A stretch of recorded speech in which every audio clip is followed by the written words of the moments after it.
Security கான்செப்டில் போவேனா இல்லையா? So பேசிக்காக வந்து நான் சொல்லிடுறேன். ஓகே, சோஷியல் மீடியா ஹேக் பண்ண 2 டைப் வந்து எடுப்பாங்க. ஒன்று சர்வர் சைடு ஹேக் பண்ணி எடுக்கிறது அண்ட் கிளைண்ட் சைடு ஹேக் பண்ணி எடுக்கிறது. இப்போ இந்த சர்வர் சைடு ஹேக் பண்ணுறதுனா, இப்போ வந்து எனக்கு ஒரு டேட்டா வேணும், ஒரு டேட்டா வந்து காலேஜ் டிபியில் இருக்குன்னா நான் டேரெக்டாக அந்த காலேஜ் டிபி அட்டாக் பண்ணி நான் எடுத்துடலாம்.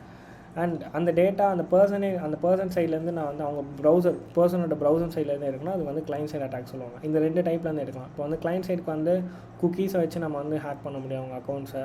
அண்ட் மலிஷியஸாக வந்து கிளைண்ட் சைட் கோட் இன்ஜெக்ஷன் பண்ணுறது மூலமாக பண்ணுவோம். So client side JavaScript code injection சொல்லுவாங்க, அது மூலமாக பண்ண முடியும். அண்ட் கீலாகர் அண்ட் நிறைய திங்ஸ் வந்து இருக்குது. ஓகே, ஸோ இதெல்லாமே வச்சு பண்ணலாம்.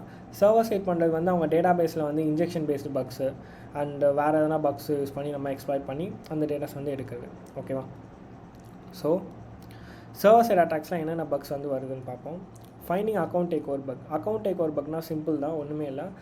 ஏதோ ஒரு